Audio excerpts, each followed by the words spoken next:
They say fortune never knocks twice, but for one poor man in Varanasi, it came hidden inside a sack of garbage. Every morning he searched for scraps to survive, until that one day when his trembling hands opened a bag filled with cash and gold worth millions. But was it luck, or a curse disguised as a miracle? Because what happened next didn't just change his life, it silenced an entire city. So keep watching this video carefully till the very end. And if you're watching right now, give this video a like and subscribe to our channel for more heart-touching stories. Alright then, let's begin. In the misty lanes of Varanasi's old quarter, where smoke from roadside tea stalls mixes with temple bells and diesel fumes, lived Raju, a 40-year-old scrap collector. His hut stood at the edge of a drain, built from broken bamboo, rusted tin sheets, and hope long gone. When the monsoon came, muddy water flooded his floor, and frogs became his uninvited guests. Once years ago, Raju had been cheerful, a man who could make a kite out of anything. But poverty had the patience to crush even laughter. His wife, Shaila, left one night with their 2 children, promising to return when life became easier. She never did. Since then, Raju's days had blurred into a routine of silence and survival.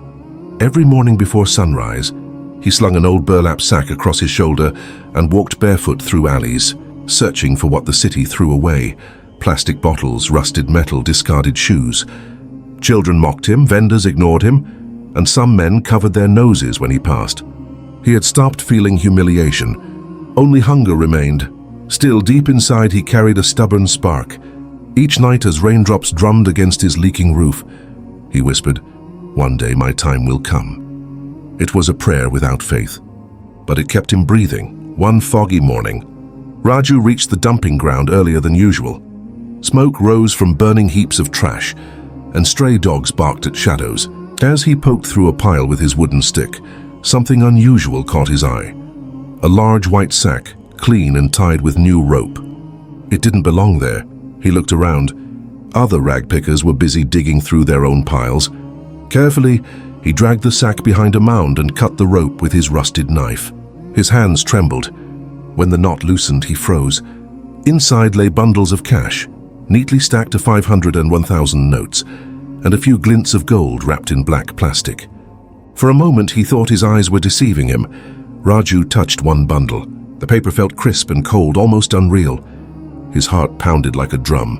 In that instant, 1,000 thoughts collided in his mind. Is this real? Whose money is this? He could hear his own heartbeat louder than the distant city horns. He tied the sack again, slung it onto his back, and stumbled home through the alleys, breathing fast. Inside his hut, he hid it beneath his bamboo cot, covering it with a torn blanket. He sat there in darkness, sweat dripping down his neck. Fear and joy mixed like poison and honey. For the first time in years, he didn't go out to collect garbage. All day he kept staring at the hidden sack, thinking, maybe fate finally remembered me. But another voice whispered inside, or maybe fate is testing you. That night, as lightning cracked across the clouds and rain seeped through the roof, Raju sat awake. He imagined buying food, a new shirt, medicine, but behind every dream was a shadow. Someone knocking at his door asking, where did you get it? He didn't sleep till dawn. By the next morning, the fog had cleared, but Raju's head still buzzed with sleepless confusion. The city was waking up. Temple bells echoed, vegetable carts squeaked across the lanes, and the faint aroma of chai drifted from a stall nearby. But inside that small hut, a storm brewed silently. He sat near the half-broken door, staring at the crack in the bamboo wall through which sunlight filtered in stripes. The sack lay hidden under his cot, like a forbidden secret. For hours, he didn't touch it. His mind wandered through old memories. His children's laughter, Sheila's anger, his own helplessness the night they left. By noon, he couldn't resist. With trembling hands, he pulled the sack out again. The smell of paper and plastic filled the room. He opened a bundle, counted a few notes, and suddenly realized he was holding more money in one fist than he had ever earned in his life. He placed it against his chest, feeling its chill against his skin, but along with the thrill came fear. If this is stolen money, what if someone comes looking? What if the police search every slum? He tried to calm himself, whispering, "No one saw me. No one knows." That evening, hunger gnawed at his stomach. He hadn't eaten since the day before. Finally, he took a single bundle, Rs 10,000, and walked out, hiding it in a cloth tied around his waist.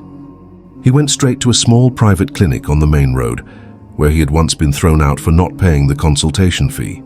The doctor, a plump, middle-aged man in a white coat, raised an eyebrow when he saw him again. "You again?" the doctor said. Raju smiled faintly and laid the crisp notes on the table. "I want full treatment, Sahib." For the first time, he was treated with respect. The nurse offered him water. The doctor examined him thoroughly, prescribed medicines, and spoke softly. Raju walked out with a small bag of pills and a heart swelling with gratitude. For once, the world had treated him like a human being. That night, he cooked rice and lentils on his small clay stove. The smell filled the hut. He ate slowly, savoring each bite, eyes wet with relief. But he didn't sleep well. Every sound outside, the bark of a dog, a passing rickshaw, made him flinch. He kept imagining footsteps approaching, voices shouting his name, the sack being discovered. Days turned into weeks. The fear began to dull. He used another bundle, this time to buy a few bamboo poles and sheets of tin. Soon his hut was repaired. The walls looked cleaner, and for the first time in years it didn't leak when it rained. Neighbors noticed. "Are Raju Bhai, you've become rich, huh?" they joked. He just smiled and said, "Old scrap sells well these days." A month later, he took a bigger step. Near the town's main market, there was a small half-closed shop for rent. It used to be a grocery store once. Raju rented it quietly, paying 6 months advance in cash. He named it Sita Ram General Store, a name chosen not from devotion, but because it sounded trustworthy. He stocked it with rice, lentils, sugar, soap, and small items people needed daily. At first, customers came hesitantly, curious to see a ragpicker running a shop, but Raju greeted them warmly, offered discounts, and treated even the poorest buyers with respect. Slowly, the shop started to fill with chatter and footsteps. By the 3rd month, he hired a young boy named Chotu, barely 16, to help him manage the counter. "I'll pay you fairly," Raju said. Chotu grinned. "You're the kindest boss in the whole market." Raju began to blend into middle-class life. He wore clean shirts, shaved regularly, and even bought a small transistor radio that played old songs while he worked. People who once mocked him now greeted him with smiles. Children stopped calling him Kachra Raja, the garbage man, and instead said, "Raju Bhai ek chocolate dena." But with success came whispers. One evening, while closing the shop, Raju overheard 2 men talking outside. "Strange, na?" one said.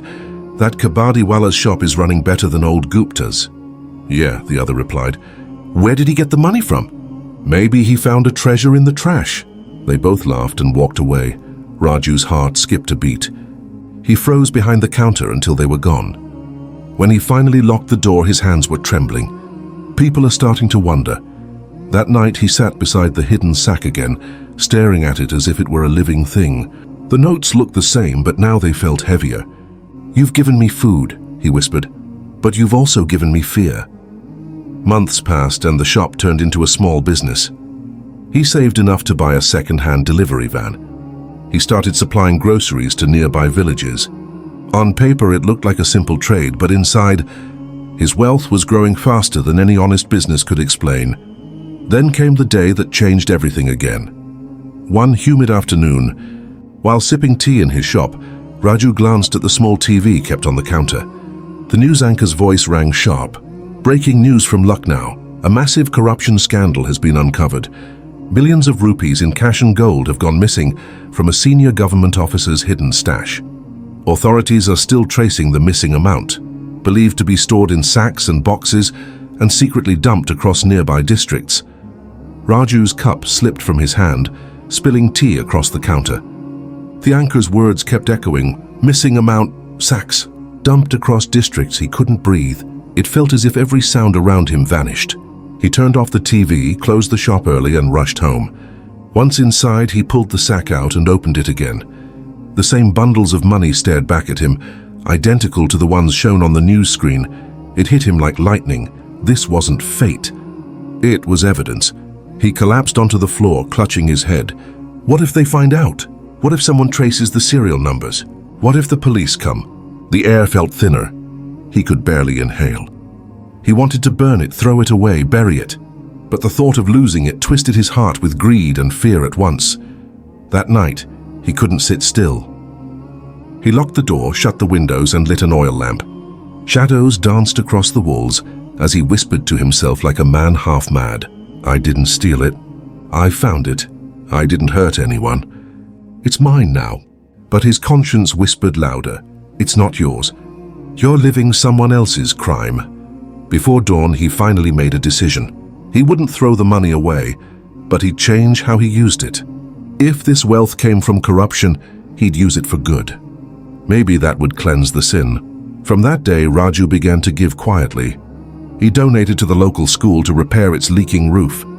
He paid for medicines at the clinic where poor villagers came. He sponsored food for an orphanage outside town. No one knew where the money came from. Everyone simply said, Raju Bai has a golden heart. But deep down he knew the truth. He was buying peace, not charity. At night, the sack still lay hidden under his cot. The gold bars and cash bundles glimmered faintly under the dim light, like the eyes of a beast watching him. He could neither destroy it nor live without it. Each night as the city slept, Raju sat beside it, half grateful, half terrified, and wondered when his luck would finally demand its price. Months rolled into years, and the town forgot the ragpicker that Raju once was. Raju Bai had become a name of respect, a man who had risen from mud to dignity. He now owned 3 grocery shops, a small storage godown and a delivery van with Raju Traders painted in red across the side. His life seemed to have finally bloomed. Every morning he woke before dawn, offered a small prayer, opened the shutters of his shop, and watched people greet him with smiles. Children who once mocked him now ran to him shouting, Raju Uncle, chocolate. He would laugh, hand them candies, and pat their heads. On the outside he looked content, but inside his night still belonged to that sack, hidden, untouched, yet alive like a shadow that breathed. He never moved it from under his bed. Sometimes he would touch it, not to count the money anymore, but to remind himself what it cost him to build everything he had. Fear had become his silent roommate, eating with him, sleeping beside him, walking behind him. Then, one dusky evening, something shifted again. As Raju was closing his main shop, a man entered, tall, well-dressed, with a police-like seriousness in his eyes. He placed a pack of biscuits on the counter, but didn't move his gaze from Raju's face. You are Raju, right? Raju nodded, uneasy. Yes, Sahib. What do you need? The man smiled faintly. Nothing much. Just asking around.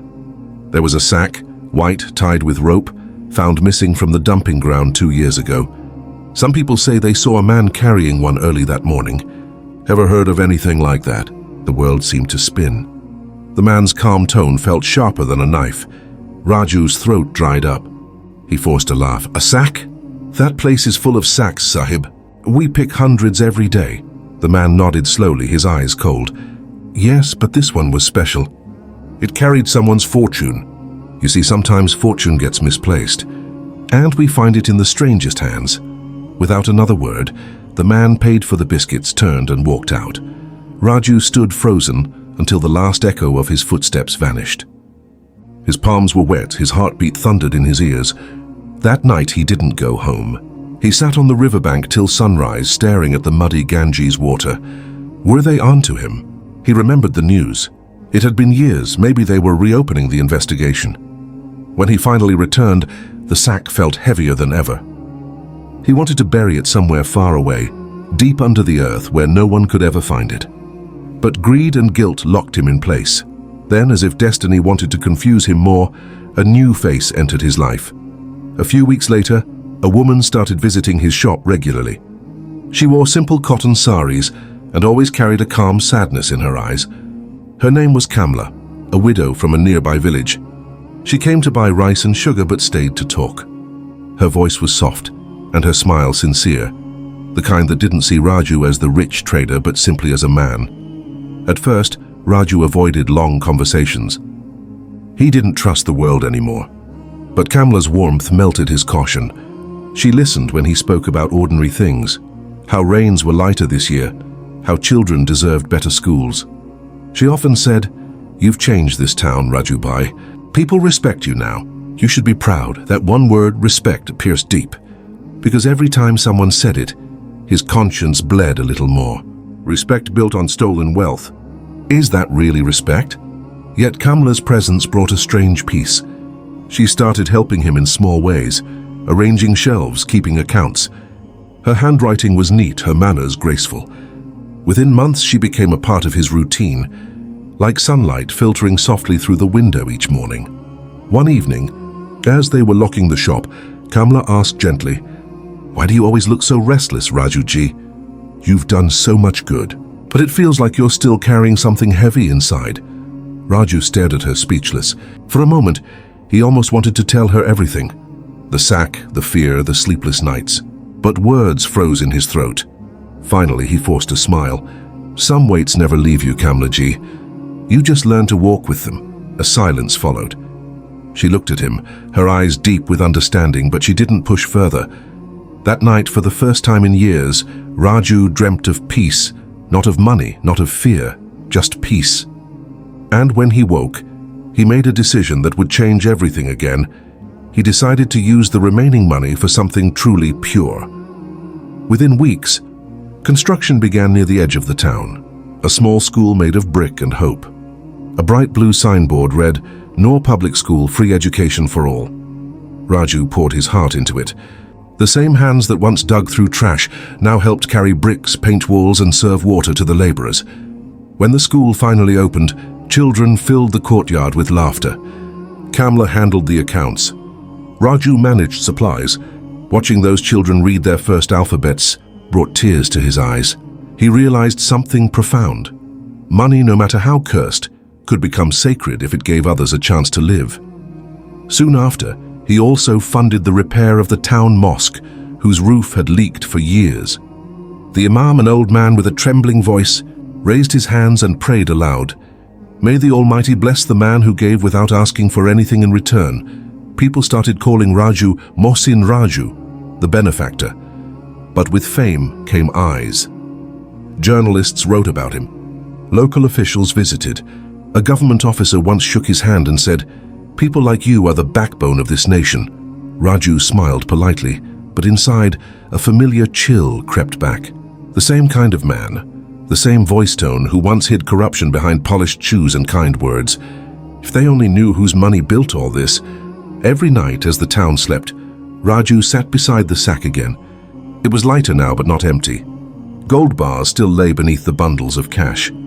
He would run his fingers over them and whisper, "Maybe this is my punishment, to carry this guilt until I die." Kamla sometimes noticed his unease. "You think too much," she would say, serving him food. "The past doesn't matter. What matters is what you're doing now." But she didn't know how heavy that past really was. Then one monsoon night, thunder roared over the rooftops and rain pounded the tin sheets. Raju woke to a loud knock on his door. His heart raced. For a second he thought, "It's them. It's over." He hesitated, then opened the door. Outside stood a young police officer drenched to the bone. "Sorry to disturb you, sir," he said politely. "We're checking houses. There's been a robbery at the district treasury." "Just routine inspection." Raju's breath caught. He stepped aside, forcing a shaky smile. "Of course, officer. Please look around." The officer glanced briefly inside, looked around the small room, and then saluted. "All clear, sir." "Sorry again." He left. Raju closed the door slowly, his body trembling. He leaned against the wall, heart hammering. Then he looked at the sack, still safe, still hidden. His knees gave way and he sank to the floor, whispering, "How long will this go on? How long will I live like this?" He spent the rest of the night awake, staring at the ceiling, listening to the rain fall like clockwork over his guilt. The next morning, sunlight broke through the clouds, bathing the town in gold. The school bell rang and children ran laughing through the gates. Raju stood under the old banyan tree nearby, watching them. And for the first time, he smiled without forcing it. He realized that maybe his life was not meant to be peaceful.